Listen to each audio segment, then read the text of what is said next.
through Monday, I been grinding with no sleep. Talking about taking something from me like no.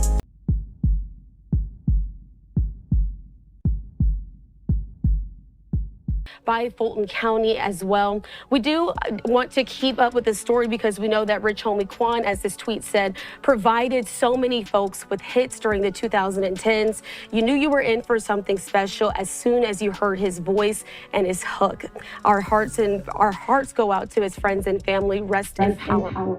Rich Homey Quan, dead at the age of 34. Another tragedy in the rap community. Drugs. We strive this hard, we come up from poverty, and then we blow it. We could be so much more.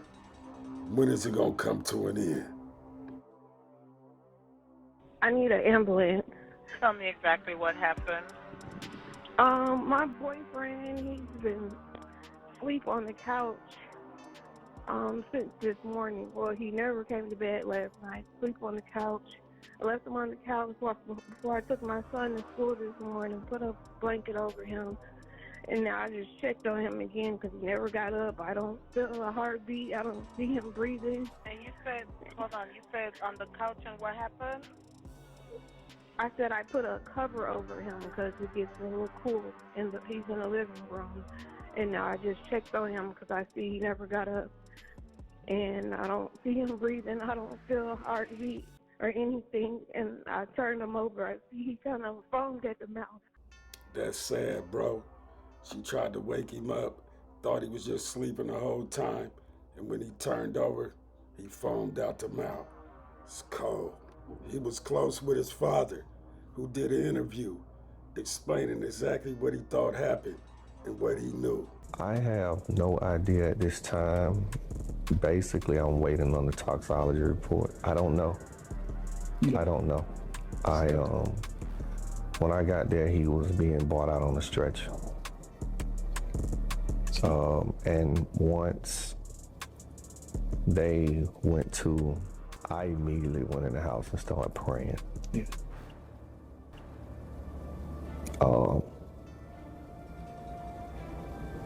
I don't know. I'm like everybody else. I have to wait and see. I don't want to speculate. I stand on principles, I stand on values. I won't lie, It's the saddest thing ever to have to see your son die, bury your son, especially a successful one. That had to hurt him, especially by him being his friend and his mentor. A unique relationship because we were father and son. But we had a we called each other my best friend. We spoke daily. We spoke several times. The day before he passed, I looked at my phone. We was on the phone like 11 times. We had a bond. You know, we had a bond. Like, I grew up without my father. So I knew that if I ever had kids, I was gonna be in their lives. And I've been in his life since day one up until he passed. So yeah, we had a unique bond. Rich Homey Quan was gonna play baseball. He was real good at it, but got into some trouble with the law and decided a rap career. He grew up, he indicator over in East Atlanta. Played football and baseball, all coming up out of Old National. Played baseball up until his 12th grade year at McNair. Had a scholarship, got there, say he got homesick and came home. Got in some trouble, went to jail. Came home, told me he wanted to be a rapper. I was like, you know, that's a slippery, slippery slope. Yeah. Rich Homey Quan would follow his dreams and become a success. His style of rapping would shock everybody, and he would prove that it was the right decision. Sometimes the best decisions are forced. Him and his son even had to talk about when rappers get killed and how much love they get after they did.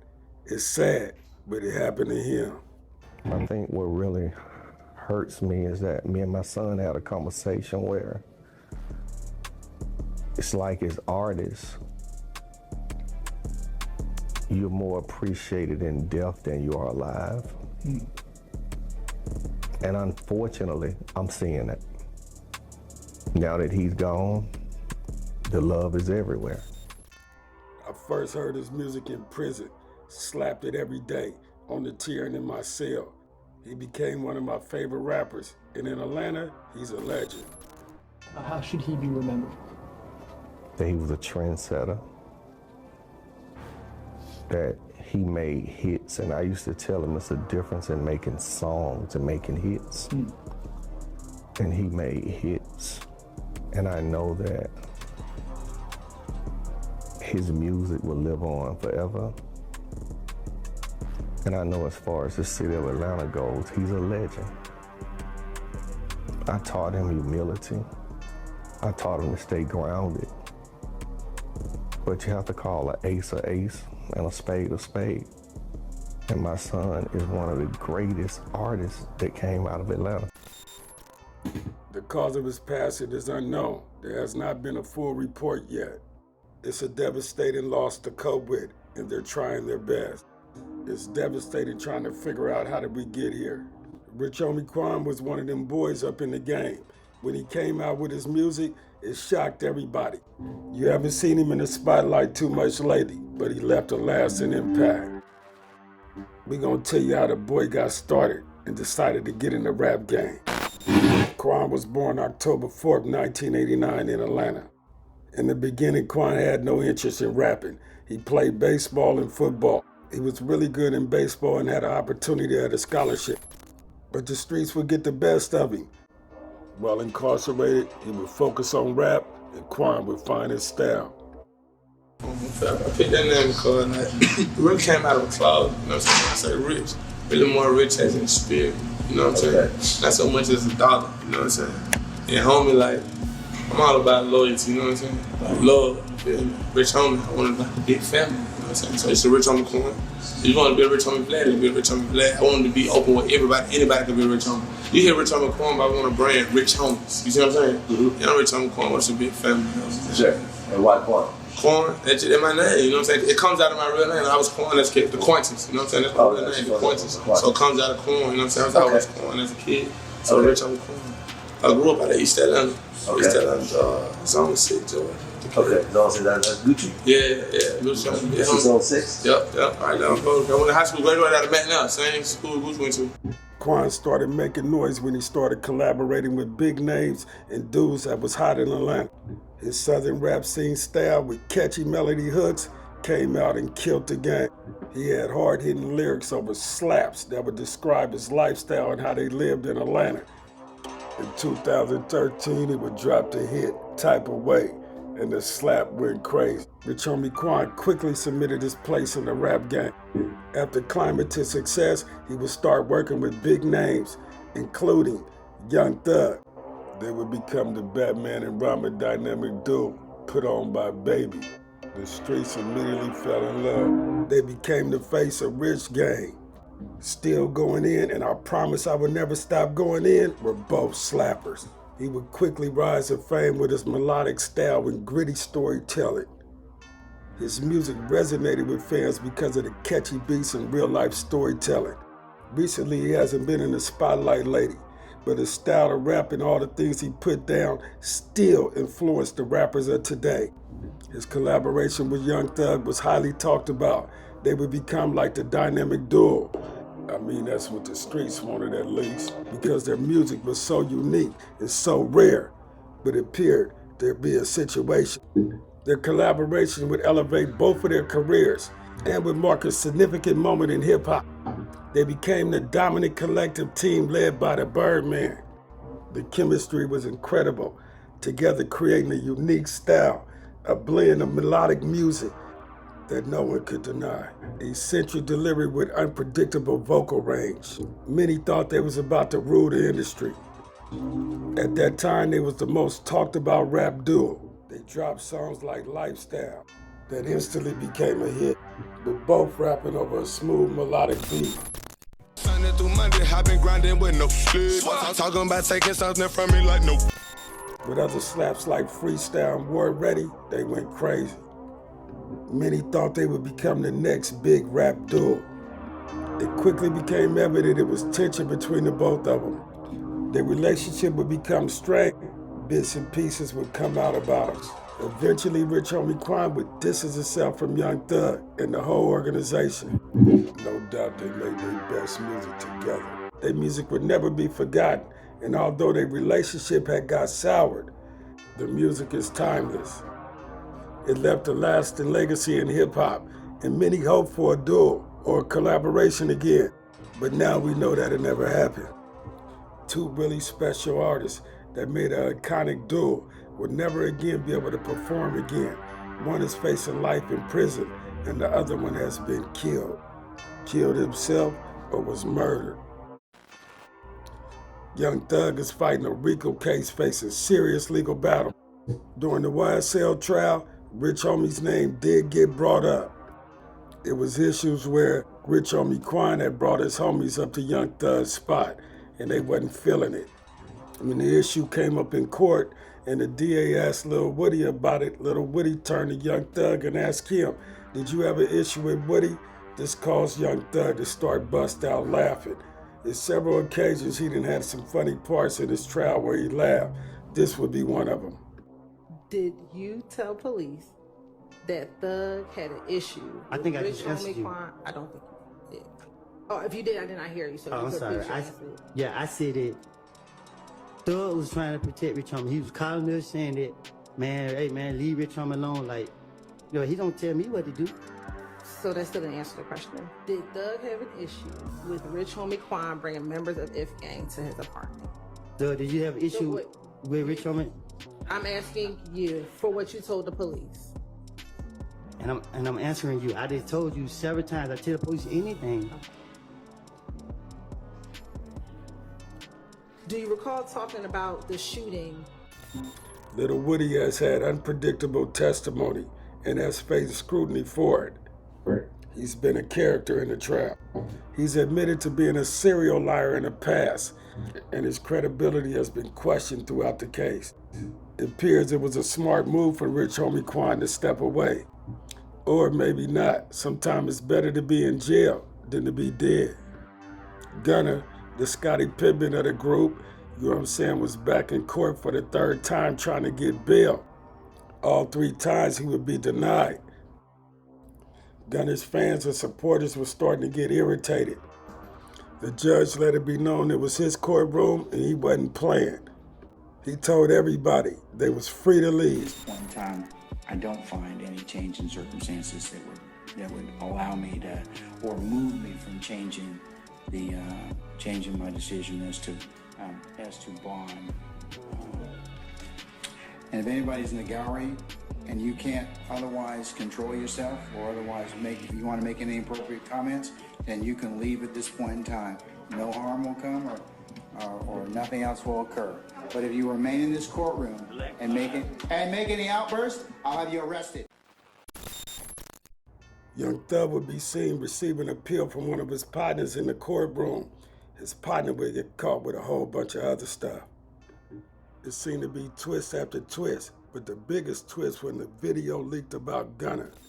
Gunna would be released in December of 2022. The video would show Gunna agreeing with the prosecutor that YSL was a gang.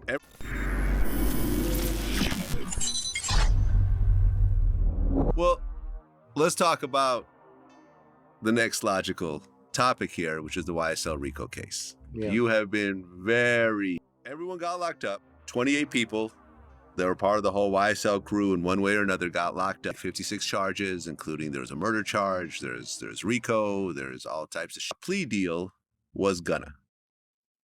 Now, before I let you say your piece, I spoke to Gunna's lawyer. And, because I also made some comments about Gunna on Twitter, and he reached out to me personally, and he had a conversation with me, and he said, look, I understand your point of view. Said could end up being used in the federal case, so it'd be self-incrimination, so he could plead the fifth for everything. That is his lawyer's point of view. His lawyer was supposed to call you and say that. He got paid to call you. There again, he's right.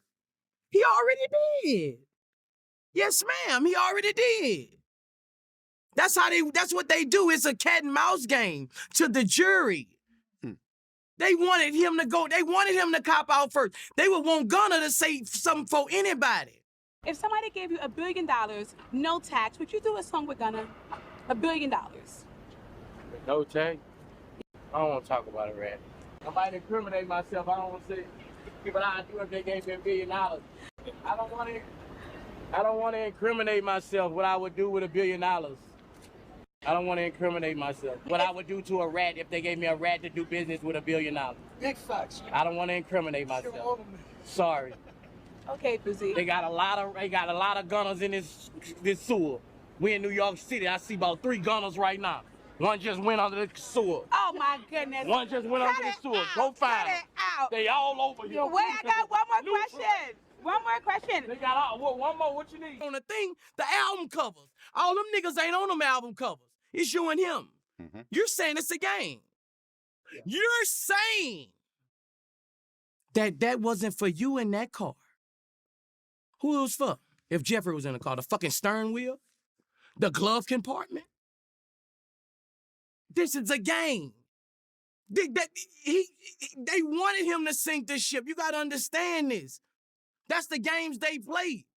They ain't have shit on them people like that. If it's 65 charges and you end up with 8, if they wouldn't have said nothing, how many he would have had? Wake up and smell a coffin, man. Niggas rats. Well, certified. I mean, Gunna did. See, I didn't think Gunna probably knew that it was going to be videotaped the way it did. But, you know, when the video came out, when he admitted that YSL is a criminal gang. Yeah, and he's a certified rat. He he's know seen that. people do criminal activities and Thugger knew that. Well, I just saw a video Thugger say, I know when a nigga rat around me. I can feel it. Man, I know this nigga ain't like that. But this nigga can rap.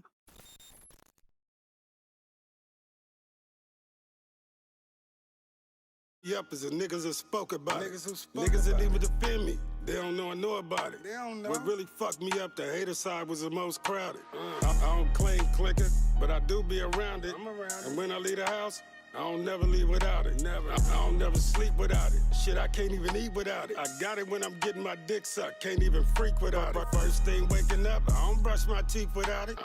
When I'm in the city, I don't slide through the streets without it. Niggas might catch me slipping if I be without it. So to leave home without it, I would never think about it. Mozzie and Mozzie, my neck, don't even think about it. Okay, my name is James. My business is called All-in-One Auto Service and Towing. We already told this 84 Jaguar over to the bricks, and you can call me for towing. Is local around Sacramento is 8200 and negotiable out of town, and we also fix cars. So hit me up. Make sure you take a picture when it's coming up. Make sure it's clear. It's got to be clear.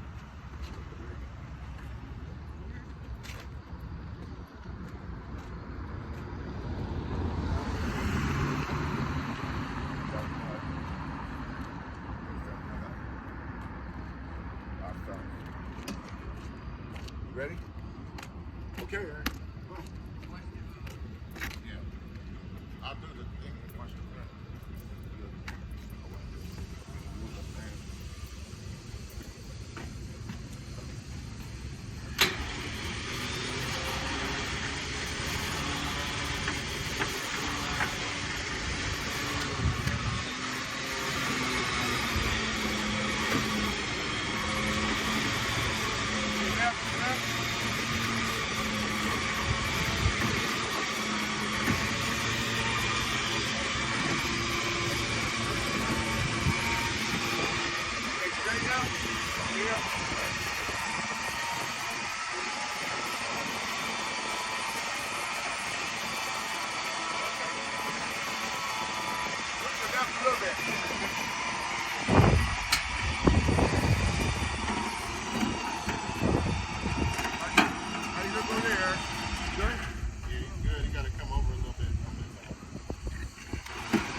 No, I'm good. I'm good over here. Good over here. Okay. Get out there. Get out. The window don't go down.